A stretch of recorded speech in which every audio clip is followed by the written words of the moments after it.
Connaissez-vous l'aloe vera? Cette plante discrète aux longues oreilles charnues cache à l'intérieur de ses oreilles un gel transparent aux vertus étonnantes. Depuis des millénaires, elle accompagne les peuples d'Afrique, d'Asie et d'ailleurs comme un remède naturel, un soin de beauté et même un symbole de protection. Ensemble, découvrons son histoire et aussi ses secrets. Bonjour, je suis Mamie 930 de la chaîne Fruits, Plantes et Cultures d'Afrique et d'ailleurs, là où la nature est mémoire, les traditions ne meurent pas. Les origines et l'histoire de l'aloe vera. Ses origines sont encore incertaines, mais il semblerait que l'aloe vera provienne de la péninsule arabique et de l'Afrique du Nord.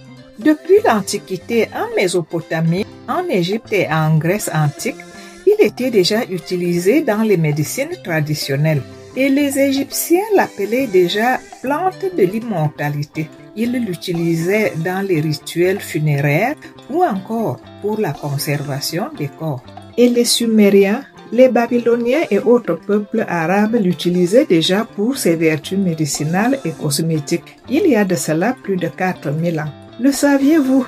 On raconte qu'Alexandre le Grand, après avoir conquis l'Égypte, fit cultiver l'aloe vera sur l'île de Socotra, au large de la péninsule arabique, afin de soigner les blessures de ses soldats. Cette plante, vénérée comme élixir d'immortalité, voyagea ensuite avec les caravanes arabes vers l'Afrique, l'Inde et même la Chine. C'est les marins grecs et arabes qui l'ont ensuite diffusée autour de la Méditerranée, puis en Asie et en Amérique. Aujourd'hui, on la retrouve partout, de l'Afrique aux Caraïbes, en passant par l'Inde et l'Amérique latine. Mais avant de continuer, encouragez-nous à beaucoup plus de recherches sur les fruits, les plantes et les cultures d'Afrique et d'ailleurs, vous pouvez le faire en likant cette vidéo. Abonnez-vous et activez la cloche de notification. Vous recevrez désormais toutes nos publications. L'aloe vera, description botanique. L'aloe vera est une plante succulente aux feuilles longues et épaisses, charnues et remplie d'un gel translucide. C'est ce gel qui contient la plupart des actifs utilisés en médecine et en cosmétique. Voici ses usages traditionnels. Depuis des siècles, l'aloe vera est utilisée dans de nombreuses cultures, en Afrique et au Moyen-Orient, pour soulager les brûlures et hydrater la peau. En Inde, il est utilisé comme boisson médicinale contre certains maux digestifs. Aux Caraïbes, en infusion pour purifier le corps. Petits trucs et astuces.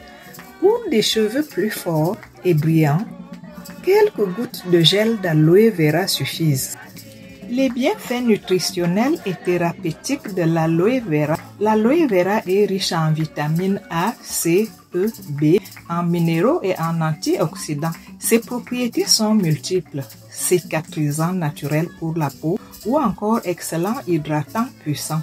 Son gel est apaisant contre les brûlures légères et piqûres d'insectes. En usage interne, aide la digestion et soulage certaines inflammations. Petits trucs et astuces. Pour une peau lisse et fraîche, appliquez tout simplement un peu de gel pur d'aloe vera. Ce que dit la médecine à propos d'aloe vera? La science moderne confirme une partie de ses savoirs traditionnels. De nombreuses études reconnaissent l'efficacité de l'aloe vera comme accélérateur de cicatrisation, notamment pour les brûlures légères, hydratant et anti-inflammatoire, adjuvant digestif en petites doses. Mais les chercheurs insistent aussi sur les risques. La sève jaune, appelée aloïne, peut être toxique si elle n'est pas retirée correctement. Une consommation excessive de jus d'aloe vera peut provoquer diarrhée, crampes ou troubles rénaux. L'usage interne est déconseillé aux femmes enceintes et à certaines personnes fragiles. En résumé, l'aloe vera est un allié précieux mais qui doit être utilisé avec discernement et respect. Un cosmétique. Aujourd'hui, l'industrie cosmétique a fait de l'aloe vera une star mondiale. On la retrouve dans les crèmes, les shampoings, les lotions dentifrice et même les gels coiffants. Petits trucs et astuces. En cas de coup de soleil, un peu de gel d'aloe vera suffit pour apaiser instantanément la peau. L'aloe vera est devenue une plante industrielle.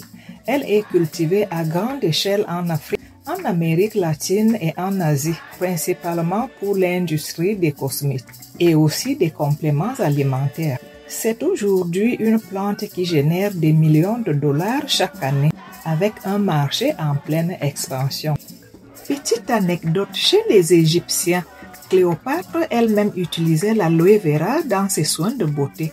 On dit aussi que dans certaines cultures africaines, on place un pot d'aloe vera à l'entrée des maisons comme symbole de protection et de chance. Il y a même une croyance populaire qui dit que si l'aloe vera pousse bien dans une maison, c'est que la famille est en bonne santé spirituelle et physique.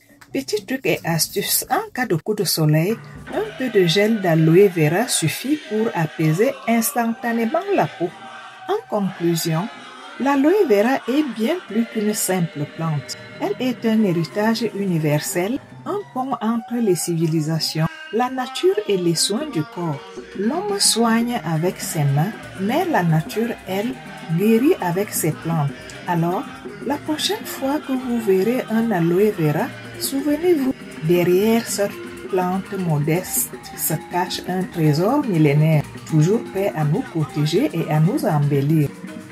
Et vous, connaissez-vous l'aloe vera? L'avez-vous dans votre salon en pot ou alors l'avez-vous planté devant votre maison pour protéger la famille? L'avez-vous déjà utilisé en savon, en crème, en pâte dentifrice ou en gel? Dites-le nous en commentaire, ça nous intéresse. À bientôt pour une nouvelle vidéo découverte sur les fruits, les plantes et les cultures d'Afrique et d'ailleurs.